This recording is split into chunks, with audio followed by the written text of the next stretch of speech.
Hello friends, welcome to my channel education point.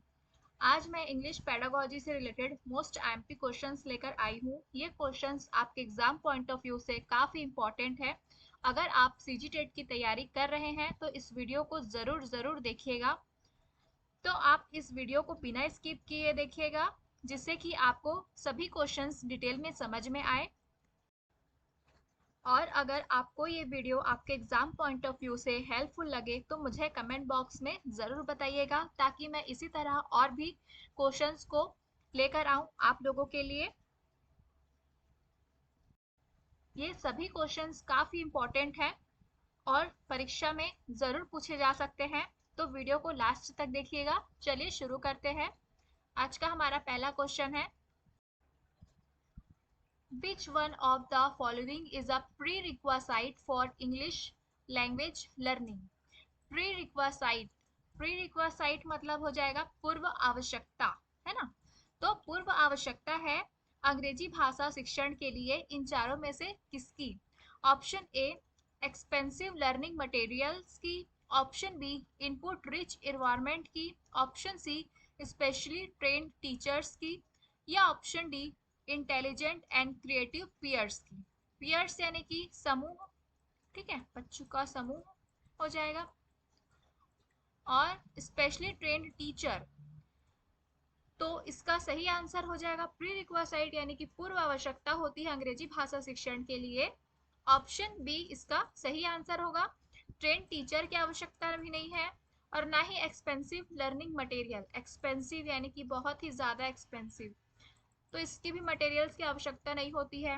Input rich environment होना चाहिए, क्योंकि जैसे कि तो किसी भी भाषा को अगर आप सीखते हैं तो उसके लिए आपको क्या चाहिए? समृद्ध वातावरण चाहिए, है ना। उसके अनुसार वातावरण चाहिए ताकि आप उस भाषा को सीख सकें। तो इसलिए इसका सही आंसर हो जाएगा option B. Next question, a task in task based language learning means. A task यानी कि टास्क बेस्ड लैंग्वेज लर्निंग यानी कि गतिविधि आधारित भाषा अधिगम में टास्क है। Option A an activity where the target language is used by the learner for a communicative purpose, मतलब ऐसी गतिविधि है जिसमें बच्चे टारगेट लैंग्वेज का यूज करते हैं, बच्चे संप्रेषण के उद्देश्य के लिए इसका यूज करते हैं। Option B a piece of work designed by the teacher for language teacher, मतलब भाषा शिक्षक के लिए शिक्षक द्वारा डिजाइन किया गया काम का एक हिस्सा। Option C a textbook exercise to be carried out by learners individuals, मतलब शिक्षार्थियों द्वारा किया जाने वाला पाठ्य पुस्तक का, टेक्स्ट बुक यानी कि पाठ्य पुस्तक का अभ्यास। Option D a task for the teacher for assessing learners language learning. तो इसका सही आंसर क्या हो जाएगा? टास्क बेस्ड लैंग्वेज लर्निंग यानी कि गतिविधि आधारित भाषा अधिगम में टास्क का मतलब है किस चीज से? तो ऑप्शन ए इसका सही आंसर है। ये एक एक्टिविटी है, ठीक। ये ऐसी गतिविधि है, एन एक्टिविटी है, ये ऐसी गतिविधि है जिसमें बच्चे टारगेट लैंग्वेज का यूज करते हैं संप्रेषण के उद्देश्य के लिए, ठीक। Option A is the right answer. Next question, the challenge of acquisition poor environment refers to, मतलब एक्विजिशन किस चीज को दर्शाता है, इसमें पूछा गया है। पुअर इन्वायरमेंट में ना, option A learners learning of literature, मतलब शिक्षार्थी साहित्य सीख रहे हैं। यहाँ पर एक्विजिशन पुअर इन्वायरमेंट, इसका मतलब देखते हैं पहले। इसका मतलब हो जाएगा कि जहाँ बच्चा भाषा को क्या कर सकता है? एक्वायर नहीं कर सकता है ना। पुअर इन्वायरमेंट बोला है तो भाषा को एक्वायर नहीं कर सकता है, ऐसा इन्वायरमेंट। तो इसका ऑप्शन बी देखते हैं, poor study habits. Option C pollution in the English language. Option D limitation of learning the English language in the classroom. तो जहां बच्चा भाषा को एक्वायर नहीं कर सकता है, ऐसा इन्वायरमेंट पूछा है, कौन सा हो जाएगा? तो लर्नर्स लर्निंग ऑफ लिटरेचर यानी कि शिक्षार्थी साहित्य सीख रहे हैं, ये तो नहीं होगा। पुअर स्टडी हैबिट्स, ये भी नहीं होगा। और pollution in the English language, ये दोनों ऑप्शन से ज्यादा बेटर है ऑप्शन डी, है ना। यहाँ पर लिमिटेशन की बात की गई है of learning the English language in the classroom, है ना। यहाँ पर एक प्रकार से लिमिटेशन लगा दी गई है, मतलब एक प्रकार से इंग्लिश लैंग्वेज यानी कि कक्षा में, क्लासरूम में, कक्षा में अंग्रेजी भाषा सीखने के लिए एक लिमिटेशन यानी कि सीमा लगा दी गई है एक हद तक कि आप इतना ही सीख सकते हैं। तो ये हो जाएगा acquisition poor environment, option D is the right answer. Next question, a mental block, a mental block associated with English language learning is, मतलब मेंटल ब्लॉक जो कि अंग्रेजी भाषा से संबंधित है, इसका मतलब क्या होगा। Option A interest in sports and arts, मतलब कि आपकी रुचि है स्पोर्ट्स एंड आर्ट्स में। Option B disinterest in studies in general, यानी कि आपकी रुचि नहीं है स्टडीज इन जनरल में। Option C lack of opportunity to use English. Option D dyslexia a disability. तो मेंटल ब्लॉक, यहाँ पर मेंटल ब्लॉक की बात की गई है ना। तो मेंटल ब्लॉक की बात की गई है, इसलिए इसका आंसर हो जाएगा ऑप्शन सी। क्यों इसका आंसर ऑप्शन सी होगा, तो मेंटल ब्लॉक कब होता है आप ये पहले जानिए। मेंटल ब्लॉक कब होगा, जब आपके अवसर में कमी की जाए, है ना, आपको अपॉर्चुनिटी ना दी जाए, तब आपका मेंटल ब्लॉक होगा। ठीक है, तो इंग्लिश लैंग्वेज के को सीखने में, तो इसलिए इसका आंसर हो जाएगा option C lack of opportunity to use English. Next question, at primary level literature is helpful in developing language of learners age, मतलब प्राथमिक स्तर पर साहित्य शिक्षार्थियों की भाषा विकसित करने में सहायक है, किस प्रकार। Option A it encourage the learners to complete the worksheet based on it, मतलब यह जो है वो शिक्षार्थियों को इसके आधार पर यानी कि लिटरेचर, है ना, लिटरेचर यानी कि साहित्य के आधार पर कार्य पत्र पूरा करने के लिए क्या करता है, प्रोत्साहित करता है। Option B it is an authentic material covering various generous, या फिर यह विभिन्न शैलियों, वेरियस जनरस मतलब हो जाएगा, एक तो जनरस का मतलब हो जाता है शैली, ठीक है। तो यह विभिन्न शैलियों को कवर करने वाली एक प्रामाणिक, ऑथेंटिक यानी कि प्रामाणिक सामग्री है, प्रामाणिक मटेरियल। ठीक।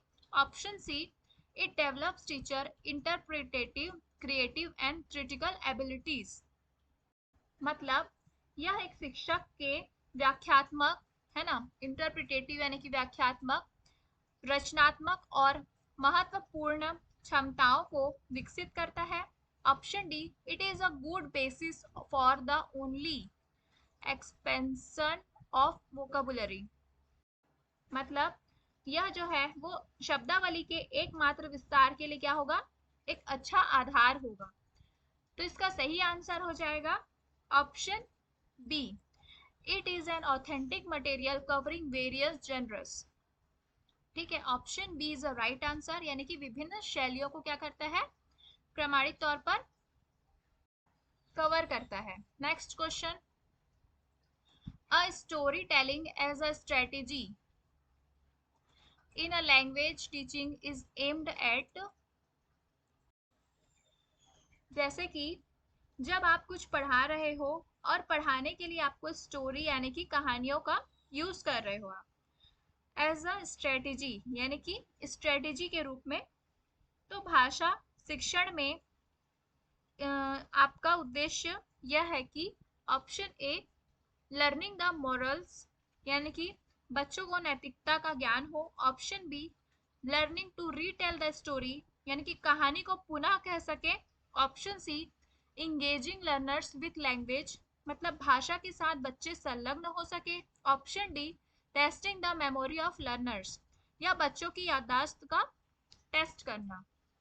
तो storytelling as a strategy in language teaching का उद्देश्य है ऑप्शन सी, ताकि जो बच्चे हैं क्या हो सके, इंगेज हो सके लर्नर्स विथ लैंग्वेज में, है ना, यानी कि भाषा के साथ बच्चे संलग्न हो सके। Option C is the right answer. Next question, who uses the term language acquisition device, मतलब किसने language language acquisition device term का यूज किया। ऑप्शन ए पियाजे, option B Vygotsky, option C Pavlov, option D Chomsky. तो language acquisition device, इसे हम L A D, LAD के नाम से भी जानते हैं। और इसे, हाँ, इसका टर्म किसने दिया था, तो चॉम्स्की ने दिया था। Option D is the right answer, Chomsky. और इन्होंने इन्नेट कैपेसिटी, बच्चे में इन्नेट कैपेसिटी होती है, ये भी बताया था। और इन्होंने यूनिवर्सल ग्रामर की बात भी की थी। Next question, language is acquired through imitation, imitation this statement is given by, मतलब अनुकरण के द्वारा भाषा सीखी जाती है, यह कथन किसका है। ऑप्शन ए पियाजे, option B Vygotsky, option C Chomsky या ऑप्शन डी स्किनर। तो इमिटेशन का मतलब हो जाएगा, इमिटेशन मतलब होता है अनुकरण द्वारा। तो अनुकरण द्वारा सीखना, ये किसने कहा था, तो स्किनर ने कहा था ना। Option D is the right answer, ये कहा था स्किनर ने। और जो स्किनर है वो थे व्यवहारवादी यानी कि बिहेवियरिस्ट, ये एक बिहेवियरिस्ट थे, ठीक, व्यवहारवादी मनोवैज्ञानिक थे। और इन्होंने ऑपरेंट कंडीशनिंग थ्योरी, है ना, इन्होंने ऑपरेंट कंडीशनल थ्योरी भी दी थी। Next question, language acquisition occurs when, मतलब भाषा अधिग्रहण कब होगा। Option A the child is taught the rules of grammars, जब बच्चों को रूल्स ऑफ ग्रामर सिखा दी जाए। Option B the child is given a reward और पनिशमेंट, या जब बच्चों को रिवॉर्ड और पनिशमेंट दी जाए। Option C the child has exposure to the language, यानी कि बच्चा जिस भाषा के संपर्क में आता है उससे वह सीखेगा। Option D the child absorb the language without conscious attention, ठीक है, यानी कि बच्चा जो है वो एब्जॉर्ब करेगा लैंग्वेज को विदाउट कॉन्शियस अटेंशन के द्वारा। तो इसका सही आंसर होगा language acquisition occurs when option C the child has exposure to the language, क्योंकि आप लोग और बच्चे, है ना, जिस भी भाषा के संपर्क में आते हैं आप उसे ही सीखेंगे, है ना, जिस भाषा के संपर्क में आएंगे। अगर आपको पता ही नहीं है उस भाषा के बारे में तो आप कैसे सीखेंगे अपने आप। तो इसका सही आंसर हो जाएगा ऑप्शन सी, है ना, पहले आप उस भाषा के संपर्क में आएंगे फिर आप उसे सीखेंगे। Next question, according to the पियाजे the process of language acquisition is, मतलब पियाजे ने पियाजे के द्वारा प्रोसेस ऑफ लैंग्वेज एक्विजिशन क्या होगा। Option A associative, option B matching, option C strategic या ऑप्शन डी सोशल। तो प्याजे के द्वारा पूछा गया यहाँ पर, तो प्याजे जो थे वो संज्ञानात्मक सिद्धांत दिया था इन्होंने, है ना, संज्ञानात्मक सिद्धांत दिया था, कॉग्निटिव डेवलपमेंट की बात की थी इन्होंने। तो संज्ञान के अंतर्गत क्या आ जाएगा, एसोसिएटिव, मैचिंग, स्ट्रेटेजिक या सोशल। तो स्ट्रेटेजिक जो है वो संज्ञान के अंतर्गत आएगा। Option C is the right answer. Next question, which among following the best defines the process of language learning, मतलब इन चारों में से सबसे बेहतर कौन सा है जो भाषा सीखने को डिफाइन कर रहा है। Option A an abrupt the and fast process, option B a slow and gradual process, option C all inclusive process, option D none of this. तो भाषा सीखने को बेहतर डिफाइन कौन कर रहा है, तो भाषा आप कैसे सीखते हैं, तो भाषा जो सीखना होता है वो क्या होता है, स्लो प्रोसेस होता है ना, स्लो और ग्रेजुअल प्रोसेस होता है भाषा सीखना। जैसे कि आप भाषा को कैसे सीखते हैं, है ना? तो एक ही बार में तो नहीं सीख सकते आप भाषा को, ना आप उसे धीरे धीरे ही सीखेंगे आप उसको, है ना? जल्दी जल्दी तो नहीं सीख सकते। इसलिए जो भाषा सीखना होता है वो स्लो एंड ग्रेजुअल प्रोसेस होता है। Option B is the right answer. Next question, the central role in total physical response is of. Total physical response, इसे हम TPR के नाम से जानते हैं। और ये किसने लाया था? TPR जो है ये किसने लाया था? तो जेम्स एशर, जेम्स एशर ने लाया था ये TPR। ठीक, तो TPR में सेंट्रल रोल किसका होता है ये पूछा गया है। Option A teacher, option B student, option C parents या ऑप्शन डी फैमिली। तो इसमें सेंट्रल रोल होता है इसमें टीचर का। Option A is the right answer. Next question, friends अगर आपको ये वीडियो पसंद आ रही हो तो प्लीज वीडियो को लाइक शेयर और सब्सक्राइब करना मत भूलिएगा, ताकि मैं इसी तरह और भी आप लोगों के लिए वीडियो बना सकूं। तो चलिए देखते हैं next question. Principle of motivation refers to, मतलब बच्चों को मोटिवेट करना है इसमें एक प्रकार से, तो उसका सिद्धांत कौन सा होगा? Option A motivate learner to learn language, यानी कि लर्नर्स को मोटिवेट करना भाषा सीखने के लिए। Option B use of graded structure of English, या ग्रेडेड स्ट्रक्चर ऑफ इंग्लिश का यूज करना। Option C use of accurate and correct spelling का यूज करना। Option D select as appropriate teaching material, या फिर अप्रोप्रिएट टीचिंग मटेरियल्स के लिए as select करना। तो मोटिवेशन रिफर्स टू, मोटिवेशन क्या दर्शाएगा? मोटिवेशन का सिद्धांत, तो इसका सही आंसर होगा option A motivate learners to learn language, मतलब कि बच्चों को क्या करना? मोटिवेट करना भाषा सीखने के लिए। Option A is the right answer. Next question, the natural order of language skill is. Option A listening reading speaking writing, option B listening speaking reading writing, option C speaking listening reading writing, option D listening speaking writing reading.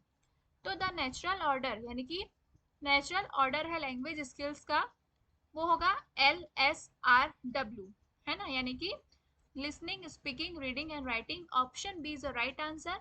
Next question, friends इस video का ये last question है। अगर आपको ये सभी question आपके exam point of view से हेल्पफुल लगे हो तो please like share and subscribe to my channel and press the bell icon, जिससे कि आपको आने वाली वीडियोस की नोटिफिकेशन सबसे पहले मिल सके। तो देखते हैं ये question, a student is asked to write a small paragraph on the topic importance of language on his first day in school, यानी कि पहला दिन है उसके स्कूल का। he is being trained on his, मतलब write a paragraph on a topic, मतलब small paragraph है उसे लिखने को कहा गया है किसमें? तो इम्पोर्टेंस ऑफ लैंग्वेज, उसका टॉपिक है इम्पोर्टेंस ऑफ लैंग्वेज, और स्कूल का उसका पहला डे है। तो उसे किस चीज के लिए ट्रेन किया जा रहा है? Option A receptive skill, option B recognition skill, option C productive skill, या option D aural oral skill. यहाँ पर ऑरल मतलब हो जाएगा सुनना, ठीक, और ओरल मतलब हो जाएगा कहना, ठीक है? तो यहाँ पर बात की गई है right a paragraph on a topic, है ना? लिखने की बात की गई है स्मॉल पैराग्राफ, इसलिए इसका आंसर हो जाएगा productive skill. Option C is a right answer. Thank you for watching.